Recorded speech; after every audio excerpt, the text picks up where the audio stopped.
Hello viewers, আসসালামু আলাইকুম। খুব মজার মচমচে চাল ডালের চাপড়ি রেসিপি নিয়ে চলে এসেছি। আজকের চাপড়িটা খুব মজার হয়, মচমচে হবে। তো এখানে লাগছে আমার চাল এবং ডাল। তো চালটা আমি আগেই রেস্টে রেখে নিয়েছি, আর এখানে নিয়েছি মুগ ডাল ও মুসুরি ডাল। তো আমার কাছে খেসারি ডালটা ছিল না, তো দু ধরনের ডাল দিয়ে আজকে খুব মজার চাপড়িটা তৈরি করব। তো চলুন কিভাবে তৈরি করছি। ডালটা আমি আগেই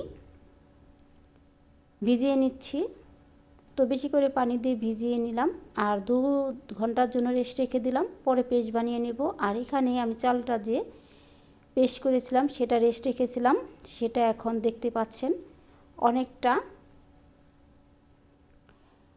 ঘন হয়ে গেছে আর পারফেক্টভাবে হয়েছে। দেখতে পাচ্ছেন খুব আঠালো। আর এটার মধ্যে আমার কিছু উপকরণ দিতে হবে, আর এখানে দিচ্ছি পেস্ট করা ডালটা দিয়ে দিচ্ছি। তো দিয়ে দিলাম, আর দিতে হবে এখানে পেস্ট করা কিছু উপকরণ, পেঁয়াজ, আস্ত জিরা আর কাঁচামরিচ, আর কিছু ধনিয়া পাতা কুচি। তো এগুলো দিয়ে দিচ্ছি। আর দিয়ে দিচ্ছি মশলা, হলুদ মরিচের গুঁড়ো। এখন দিয়ে দেব স্বাদ মতো লবণও দিব, আর তার সাথে দিয়ে দিব এখন আদা রসুনের পেস্টটাও দিয়ে দিয়েছি। তো আগে আমার লবণ দেওয়া ছিল চালের পেস্টে, তারপরও হালকা 2 চামচ দিয়ে দিলাম। আর এটাকে নেড়ে চেড়ে এখন নিয়ে নেব। দেখতে পাচ্ছেন তো নেড়ে চেড়ে নিয়েছি। এখন দিয়ে দিচ্ছি হালকা কুসুম গরম পানি। তো এটাকে আমি পেস্ট করে নিচ্ছি নেড়ে চেড়ে, একটা বেটার বানিয়েছি। আর দিয়ে দিচ্ছি ভাজা জিরের গুঁড়ো। তো ভাজা জিরের গুঁড়োটা দিলে ভালো ফ্লেভার আসে।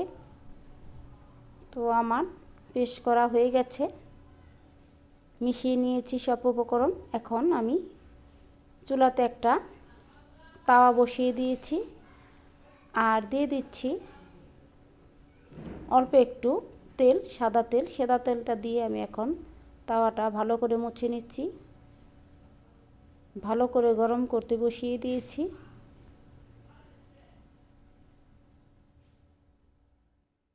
তো এখন আমি তাওয়াতে বেটারটা দিয়ে দিব একটু।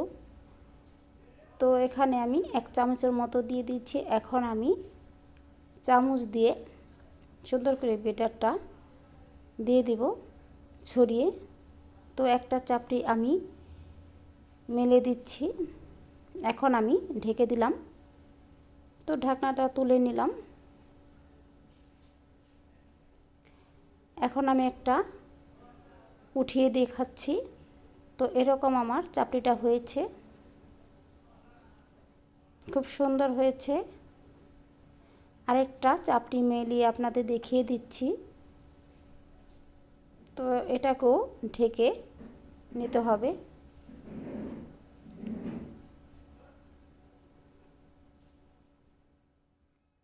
তো এই চাপড়িটা আমার হয়ে গেছে, এখন আমি তুলে নিচ্ছি। খুব মচমচে, দেখতেই পাচ্ছেন।